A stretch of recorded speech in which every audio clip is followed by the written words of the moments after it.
نحمده ونصلي على رسوله الكريم اما بعد فاعوذ بالله من الشيطان الرجيم بسم الله الرحمن الرحيم رب اشرح لي صدري ويسر لي امري واحلل عقدة من لساني يفقهوا قولي۔ سورۃ الشعراء مکی سورت ہے، 227 آیات ہیں اور 11 رکوعات ہیں۔ طاسیم میم تلک آیات الکتاب المبین۔ طاسیم میم یہ آیات ہیں کتاب مبین کی، بیان کرنے والی کتاب کی، روشن کتاب کی۔ سورت کا آغاز حروف مقطعات سے ہو رہا ہے، حروف تہجی سے۔ یہ بتانا مقصود ہے کہ یہ سورت بھی انہی حروف سے مل کر بنی ہے، اور جو لوگ اس کلام کو مانتے نہیں وہ ایسی ایک سورت بھی بنا کر نہیں لا سکتے۔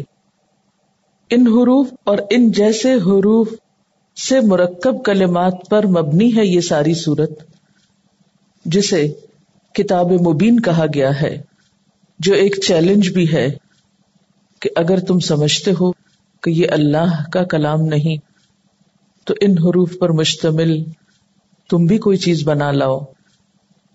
تلک آیات الکتاب المبین، یہ آیات ہیں کتاب مبین کی۔ اس سے مراد پوری کتاب بھی اور خاص طور پر یہ سورت بھی ہو سکتی ہے۔ مراد اس سے یہ ہے کہ آپ جو کتاب لوگوں کے سامنے پیش کر رہے ہیں وہ اپنی وضاحت، صداقت اور بیان کے اعتبار سے کسی خارجی صحت کی محتاج نہیں کہ باہر سے کوئی تصدیق کرے۔ یہ کتاب ایسی ہے جو اپنے آپ کو خود واضح کر رہی ہے، اپنے لیے خود ہی گواہ ہے۔ لعلک باخع نفسک الا یکونوا مؤمنین، شاید آپ اس غم میں اپنی جان کھو دیں گے کہ یہ لوگ ایمان نہیں لاتے۔ خطاب ہے حضور صلی اللہ علیہ وسلم سے۔ باخع کا لفظ بے خے عین سے ہے۔ بخا کہتے ہیں پوری طرح ذبح کرنے کو، جان ہلاک کرنے کو، ختم کر دینے کو، کہ جس طرح کے حالات ہیں آپ کے چاروں طرف، یوں لگتا ہے کہ آپ اپنے آپ کو ختم کر ڈالیں گے، اس بات پر افسوس کر کر کے کہ یہ لوگ مانتے نہیں ہیں۔ آپ صلی اللہ علیہ وسلم کی یہ کیفیت کیوں ہوتی تھی؟ آپ کے اوپر ایسے احساسات کیوں طاری ہوتے تھے؟ پہلی بات تو یہ کہ آپ کے دل میں انسانیت کی ہمدردی تھی۔ آپ کو فکر یہ تھی کہ اگر یہ لوگ ایمان نہ لائے تو پچھلی اقوام کی طرح یہ بھی تباہ و برباد کر ڈالے جائیں گے، یہ بھی ہلاک ہو جائیں گے۔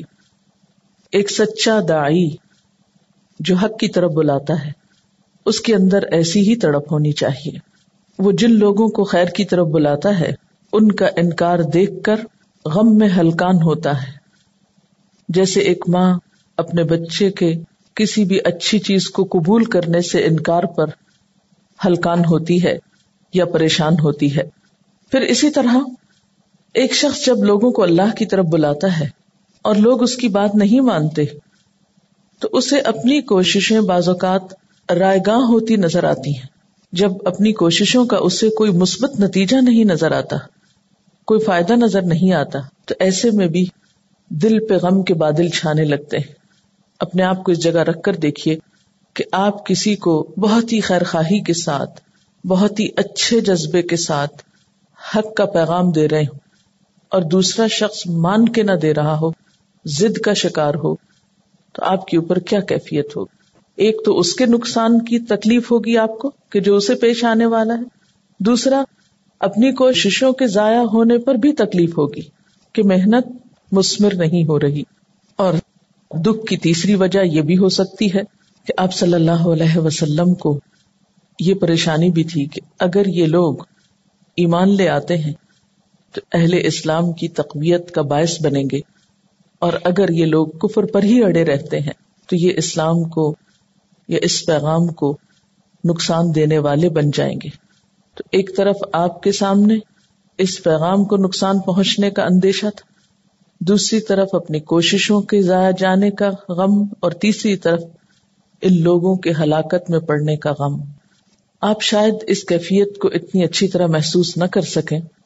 جو لوگ یہ کام اکثر کرتے رہیں، وہ جب دیکھتے ہیں کہ لوگ سیکھ کر بھی، جان کر بھی، معلوم کر کے بھی عمل نہیں کرتے، تو پہنچانے والے کے دکھ کا عالم اسی طرح ہوتا ہے۔ مثلاً آپ کو کوئی بھی کام سنت کے مطابق کرنا سکھایا جاتا ہے، آپ بہت سنجیدگی سے سن رہے ہوتے ہیں، یوں لگتا ہے جیسے بات آپ کے دلوں میں اتر گئی، لیکن جو ہی آپ کسی کے ساتھ معاملہ کرتے دکھائی دیتے ہیں اور وہ بالکل اس کے اپوزٹ ہوتا ہے جو کچھ آپ نے سیکھا ہوتا ہے، تو اس وقت کسی اور دیکھنے والے کو شاید وہ تکلیف نہ ہو جو سکھانے والے کو ہوتی۔ قرآن چونکہ ایک سچی کتاب ہے اور اللہ تعالیٰ اس کی بہت سی کیفیات پڑھتے وقت آپ پہ بھی طاری کرتے ہوں گے۔ میرے ساتھ بھی کچھ ایسا ہی معاملہ ہوتا ہے کہ اکثر کوئی بات سامنے آتی ہے اور اس کے بعد قرآن اسی کا جواب دیتا ہے، تقریباً روز ہی ہوتا ہے۔ آج صبح کے وقت میں نے کچھ اپنے کاغذات وغیرہ دیکھے تو اس میں اسی قسم کی کوئی چیز سامنے آئی، تو بہت میرے دل کو تکلیف گزری کہ ایک چیز سکھائی جاتی ہے، بتائی جاتی ہے، پھر عمل کرنے میں آخر رکاوٹ کیا ہے، مشکل کیا ہے، وہ کون سا طریقہ اختیار کیا جائے کہ لوگ بات کو اسی طرح سمجھیں۔ اتنی شدید تکلیف تھی مجھے کہ میں واک بھی کر رہی تھی اور اپنے آپ کو بھلوانے کی کوشش کر رہی تھی۔ خیر میں نے کہا علاج ایک ہی ہے کہ اللہ کی کتاب کی طرف رجوع کیا جائے، اور جو ہی میں نے تفسیر کھولی تو تیسری آیت میں لعلک باخع نفسک اللہ یکونوا مؤمنین، اور جو میں اس کو پڑھتی چلی گئی، یوں لگا جیسے میرا سارا غم جو ہے وہ ایک طرف چلا گیا، جیسے کوئی بات ہوئی ہی نہ ہو، یعنی میری کیفیت کمپلیٹلی بدل گئی۔ تو اس وقت مجھے سمجھ میں آیا کہ اللہ تعالیٰ بار بار اس طرح کی آیات کیوں اتارتے تھے اور مکی صورتوں کا یہ انداز کیوں ہے، کیونکہ لوگ زیادہ ضد اور ہٹ دھرمی کا شکار تھے۔ آج ہم مسلمان ہوتے ہوئے بھی بسا اوقات انجانی قسم کے انا کا شکار ہوتے ہیں، اور ہم مسلمانوں میں مشکل کیا ہے کہ اخلاق نہیں ہے۔ جب کوئی اخلاق سے نیچے گرتا ہے تو اس وقت تکلیف ہوتی ہے کہ اگر قرآن نہیں پڑھا ہو اور کوئی اخلاق سے نیچے گرے تو کوئی بات نہیں، لا علم ہے، لیکن جب کوئی دین پڑھ کے اخلاق سے گری ہوئی حرکت کرے تو تکلیف زیادہ ہوتی ہے۔ اور وہ تکلیف کی وجوہات بھی کیا ہوتی ہیں؟ ایک تو یہ کہ یہ غلط کام اس شخص کو نقصان دے گا آخرت کے اعتبار سے، دوسرا یہ کہ یہ اسلام کی غلط نمائندگی کرے گا، لوگ اس کو دیکھ کر دین کا ایک اور طرح کا نمونہ لیں گے اگر یہی معاملہ یہ کسی اور کے ساتھ اسی طرح کرتا ہے۔ اور تیسرے یہ کہ جس مقصد کے لیے کوشش ہو رہی ہے وہ مقصد کب پورا ہوگا، کیسے پورا ہوگا، کیونکہ ہر انسان یہ چاہتا ہے کہ جو کام وہ کر رہا ہے وہ پھلے پھولے، اور وہ اپنی ذات کے لیے نہیں بلکہ اللہ کے دین کی تقویت کے لیے پھلے پھولے۔ اگر ہم یہ چند افراد، انگلیوں پہ گنے جانے والے افراد جو دن رات قرآن پڑھتے ہیں، جن کو ہائی پوٹینسی اور ہائی ڈوز کے انجیکشنز روز ایمان کے لگتے ہیں، اگر ان کا حال یہ ہے تو باہر معاشرہ بیچارہ کیا کرے، اس سے ہمیں شکوہ کیوں ہے؟ تو لعلک باخع نفسک الا یکونوا مؤمنین ان نشأ ننزل علیہم من السماء آیۃ فظلت اعناقهم لها خاضعین، ہم چاہیں تو آسمان سے ایسی نشانی نازل کر سکتے ہیں کہ ان کی گردنیں اس کے آگے جھک جائیں۔ یعنی ایک طرف تو آیات ہیں، قرآن جیسی بلاغت اور ایسی کتاب کی باتیں، احکامات کہ جس کی مثال دنیا بھر اکٹھی ہو کے نہیں لا سکتی، اگر لوگوں کے اوپر یہ اثر نہیں کرتی تو ہم ایک اور طریقہ بھی کر سکتے ہیں، اور وہ کیا کہ آسمان سے کوئی ایسی چیز اتاریں کہ جس کے آگے یہ سر نگوں کر دیں، سر جھکا دیں، پھر یہ سر اٹھانے کے قابل نہ رہیں۔ لیکن یہ اللہ تعالیٰ کا طریقہ نہیں، اللہ تعالیٰ کے لیے مشکل نہیں کہ کوئی ایسی نشانی اتارے کہ جس سے زبردستی ان کی گردنیں جھکا دی جائیں، جس نشانی کو مانے بغیر چارہ نہ ہو۔ لیکن چونکہ اللہ تعالیٰ نے انسان کو ارادے اور اختیار کی آزادی دی ہے تاکہ اس کی آزمائش کی جائے، اس لیے یہ اس کا طریقہ نہیں ہے کہ وہ لوگوں کو جبراً مسلمان بنائے۔ خادعین کا لفظ خضوع سے ہے، خ ضاد عین، عاجزی کرنا، جھکنا، تواضع کرنا. اور خضوع جو ہے یہ گردن سے ظاہر ہوتا ہے، کیونکہ جھکنے کی جو علامت ہوتی ہے وہ گردن ہی ہوتی ہے، یا جھکنے کا جو سب سے پہلا اظہار ہے وہ گردن سے ہوتا ہے. یعنی کسی بھی شخص کے ماننے یا نہ ماننے کا جو پوسچر ہے وہ اس کی پوزیشن سے ہوتا ہے، کہ وہ کس طرح بیٹھا ہے یا کھڑا ہے یا کس طرح بہیو کر رہا ہے.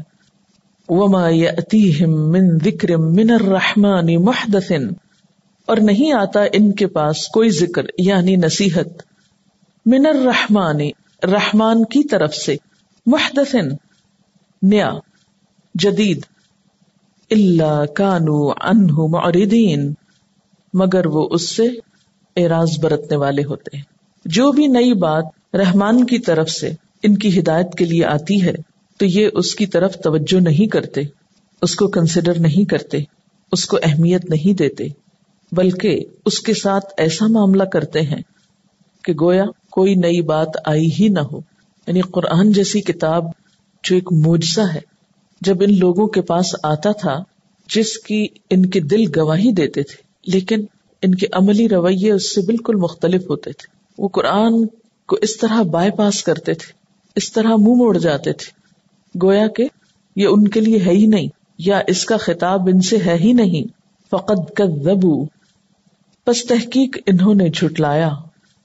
فسیأتیہم انباء ما کانوا بہ یستہزئون، تو ان قریب ان کو اس چیز کی حقیقت اس طرح مختلف طریقوں سے معلوم ہوگی جس کا یہ مذاق اڑا رہے ہیں. یعنی آج یہ استہزاء برت رہے ہیں، تکذیب کر رہے ہیں. اب ان کا رویہ 3 الفاظ میں بیان ہوا ہے. نمبر 1 موردین، نمبر 2 کذبوا، نمبر 3 یستہزئون. پہلے تو بے رخی دکھاتے ہیں، پھر اتفاقاً کوئی بات سن ہی لے تو جھٹلا دیتے ہیں، اور اس سے آگے بڑھ کر پھر اس کا مذاق بھی اڑاتے ہیں. فرمایا جن چیزوں کو یہ جھٹلا رہے ہیں اور جس کا یہ مذاق اڑا رہے ہیں وہ سب حقیقتیں ان کے سامنے کھل جائیں گی. ایسی خبریں ان کے پاس بھی آ جائیں گی. انباؤ سے مراد یہاں پر عذاب ہے. ان کے پاس وہ عذاب آ جائے گا جس کا یہ مذاق اڑا رہے ہیں، یعنی جس کی خبر ان کو قرآن کی آیات میں دی جا رہی ہے، جن آیات سے یہ اعراض برتتے ہیں. اولم یروا الی الارض، کیا انہوں نے زمین کی طرف دیکھا نہیں؟ کم انبتنا فیہا من کل زوج کریم، کہ ہم نے کتنی ہی اگائیں اس میں مختلف اقسام کی عمدہ نباتات. زوج کے 2 معنی، ایک تو معنی ہے جوڑا، کیونکہ پودوں کے اندر بھی جوڑے پائے جاتے ہیں، اور دوسرا معنی صنف یا قسم ہے. اور کریم کا معنی عمدہ، نفیس. کیا انہوں نے کبھی زمین پہ نگاہ نہیں ڈالی کہ ہم نے کتنی کثیر مقدار میں ہر طرح کی عمدہ نباتات اس میں پیدا کی ہے. یعنی یہ آسمان سے اترنے والی نشانیوں کے انتظار میں بیٹھے ہیں، عذاب مانگتے ہیں، عذاب کا مذاق اڑاتے ہیں. یہ زمین پر پھیلی ہوئی طرح طرح کی نعمتوں کو آنکھ کھول کر کیوں نہیں دیکھتے؟ بھلا یہ دیکھتے نہیں ہیں؟ اولم یروا، انہیں نظر نہیں آتا؟ اور یہ ایک حقیقت ہے کہ یہ پودے اور نباتات جن کو ہم ایک معمولی چیز سمجھتے ہیں، بعض اوقات پاؤں میں رون دیتے ہیں، بعض اوقات سال ہر سال ہم ایک جگہ سے گزرتے ہیں اور ہمیں خیال بھی نہیں ہوتا کہ ہمارے دائیں یا بائیں کوئی درخت ہے، یا ہے تو کس چیز کا ہے. آج اگر آپ اپنے گھر کو لوٹیں تو اپنی ہی اسٹریٹ میں دیکھیں کوئی پودا ہے، کیا آپ نے کبھی اس پر غور کیا؟ اس کا نام آتا ہے آپ کو؟ اس پر پھول لگتے ہیں یا اس پہ پھل لگتے ہیں تو کس چیز کے لگتے ہیں؟ اس کے پتوں کا ڈیزائن اور رنگ کیا ہے؟ نہیں، بس گزر جاتے ہیں، لگا ہوا ہے، کچھ ہوگا، جس نے لگایا وہ جانے، ہمارا کیا کام. فرمایا کہ یہ دیکھتے نہیں ہیں. لمن اراد ان یذکر او اراد شکورا والے دیکھتے ہیں نا. تو جن کو اللہ تعالیٰ کی ذات سے کوئی دلچسپی نہیں، وہ اس کی چیزوں کو بھلا کیوں دیکھیں، ان پر کیوں غور کریں؟ ورنہ حقیقت تو یہ ہے کہ مٹی کے اندر سے ہرے بھرے درخت کا اگنا اور پھر اس پر مختلف رنگوں کے پھول اور پھل لگنا ایک حیرت انگیز واقعہ ہے. یہ کوئی معمولی چیز نہیں ہے. اور آپ یوں سمجھے کہ یہ ایسا ہی ہے جیسے زمین سے کوئی انسان نکل کے چلنے لگے، تو اس وقت آپ کو حیرت ہوگی، کیونکہ انسان بنا تو مٹی سے ہی ہے لیکن پودے کی طرح نہیں نکلتا نظر آتا نا. اس لیے اگر طریقہ یا پروسیجر تھوڑا بدل جائے تو ہم فوراً حیران ہوں گے، لیکن اگر وہی پروسیجر پودوں کے لیے ہے تو ہمیں کوئی حیرانی نہیں، ہم اس پر غور نہیں کرتے، اس کی طرف توجہ بھی نہیں کرتے، سوچتے بھی نہیں کہ یہ چیزیں اللہ تعالیٰ نے کس طرح بنائی. ایک ہی مٹی ہے، ایک ہی سورج، ایک ہی ہوا، ایک ہی پانی، لیکن ہر پودے کا رنگ، ڈیزائن، ٹیسٹ اور اس کی تاثیر فرق ہے. اور پھر مختلف علاقوں میں مختلف لوگوں کی ضروریات کے مطابق چیزیں اگتی ہیں. ایک ہی درخت ایک جگہ، حالانکہ وہ بھی زمین ہے، وہاں بھی مٹی اور سورج، ہوا، پانی سب کچھ ہے، لیکن ایک ہی درخت ایک جگہ اگائیں تو اس کی شکل کچھ اور نکلتی ہے، دوسری جگہ اگائیں تو وہ بہت ہی عمدہ طریقے سے نکلتا ہے. یہ فرق کس نے رکھا؟ کہنے کو تو ساری زمین اللہ کی زمین ہے، ہر جگہ یہ ساری چیزیں پائی جاتی، ہر جگہ مٹی میں ہی اگتا، ہر جگہ سورج کی روشنی پر، ہر جگہ پانی آتا. تھوڑے سے موسمی فرق سے اتنا بڑا چینج کیوں آ جاتا ہے؟ ناریل کا درخت آپ جتنی چاہیں پرورش کریں پنجاب میں نہیں اگ سکتا، ساحلی علاقوں میں ہی اگے گا. کون ہے یہ سب پلاننگ کرنے والا؟ کون ہے یہ سب کچھ بنانے والا؟ کیا یہ سب معجزے نہیں ہیں زمین پہ پھیلے ہوئے؟ اولم یروا الی الارض کم انبتنا، کم کتنے، سوچو تو، گنو تو، کم انبتنا فیہا من کل زوج کریم، اور کل جو ہے ہر اگنے والے پودے کی طرف اشارہ، من کل زوج کریم. اور کریم ان کو کیوں کہا گیا؟ کریم کا لفظ جو ہے نا یہ کرم سے، اصل میں کرم عربی زبان میں انگور کی بیل کو کہتے ہیں، تو اس سے کریم. عربوں کے ہاں انگور کی بہت ویلیو، اور ہے بھی ویلیوبل چیز، صرف ان کے ہاں نہیں، ہر دور میں انگور جو ہے ایک بہت ہی صحت بخش فروٹ رہا ہے، تو اس سے ایسوسیٹ کرتے ہیں. کریم عزت والا، عمدہ، نفیس، بہترین، خوبصورت. کہ اللہ نے زمین پر طرح طرح کے جو نباتات پھیلائے ہیں، ان پر تم نے کبھی غور نہیں کیا؟ یہ کس کی پہچان دیتے ہیں؟ اور اب تو آپ نے دیکھا ہوگا باٹنی کے نام سے ایک مستقل فن بن چکا ہے، اور اس کی پھر آگے کئی برانچز ہیں، اور ان میں طرح طرح کی تحقیقات ہو رہی ہیں، اور کچھ دوسرے علوم کو ان کے ساتھ کمبائن کیا جا رہا ہے. بہت کچھ پڑھایا جا رہا ہے، لیکن بنانے والا، دینے والا، ان سب چیزوں کو بخشنے والا، اس کا کہیں ذکر نہیں. ان فی ذلک لآیہ، یقیناً اس میں ایک نشانی ہے. یعنی آسمان کی نشانی کے انتظار میں ہو، یہ پودوں میں تمہارے لیے بہت بڑی نشانی. اگر نشانی ہی کے طالب ہو تو نشانی تو موجود ہے، نشانیوں کی کمی نہیں ہے. زمین کے چپے چپے پہ نشانیاں بکھری ہوئی ہیں، لیکن جو ماننا نہ چاہیں ان کا علاج کیا ہو؟ وَإِنَّ رَبَّكَ لَهُوَ الْعَزِيزُ الرَّحِيمُ، اور بے شک تیرا رب البتہ وہ زبردست ہے، رحم فرمانے والا ہے. یہاں اللہ تعالیٰ کی دو صفات کا ذکر ہے. ایک طرف العزیز یعنی زبردست، غالب، جو چاہے وہ کرنے پہ قادر، کسی سے انتقام لینا چاہے، کسی کو سزا دینا چاہے، نہ ماننے والے کو پکڑنا چاہے تو اسے کوئی روک نہیں سکتا، اس کی پکڑ سے کوئی بچا نہیں سکتا. لیکن اس کے ساتھ ساتھ وہ رحیم بھی ہے کہ پکڑنے میں جلدی نہیں کرتا، لوگوں کو مہلت دیتا ہے کہ شاید کوئی اس سے فائدہ اٹھا کر پلٹ آئے اور اللہ کی رحمت کو پالے. تو یہ تھی تمہید اس سورت کی. اور یاد رکھیے کہ یہ سورت جو ہے، یہ سورت فرقان کا جوڑا ہے. قرآن پاک میں جو صورتیں ہیں ان میں بھی آپ غور کریں تو دو دو صورتیں جو ہیں وہ ایک دوسرے کا جوڑا بنتی ہیں. مثلا انفال اور التوبہ، انبیاء اور حج، پھر اسی طرح فرقان اور شعراء. فرقان میں جن انبیاء کی طرف صرف اشارہ کیا گیا ان کی تفصیل ہمیں یہاں ملے گی، اور 8 مرتبہ یہ جملہ دہرایا جائے گا، ان فی ذلک لآیہ وما کان اکثرهم مؤمنین وان ربک لہو العزیز الرحیم. اور یہ تکرار جو ہے کلام کا ایک زبردست انداز ہے. نام بھی سورت الشعراء ہے. عام طور پر شعر و شاعری میں کیا ہوتا ہے، شعر و شاعری کی بعض قسمیں ایسی ہوتی ہیں کہ جس میں ایک جملہ بار بار دہرایا جاتا ہے. ایک ایک شعر پڑھنے کے بعد پھر اسی کو دہراتے ہیں، پھر آگے شعر پڑھنے کے بعد اسی کو دہراتے ہیں. یعنی نام کی مناسبت سے بھی آپ دیکھیں کہ کلام کے اندر ایک خاص حسن پایا جاتا ہے. آگے آپ نوٹ کریں گے کہ ہر واقعے کے اختتام پر ان فی ذلک لآیہ وما کان اکثرهم مؤمنین وان ربک لہو العزیز الرحیم کے الفاظ دہرائے جائیں گے. اور چونکہ شروع میں آیا کی بات ہوئی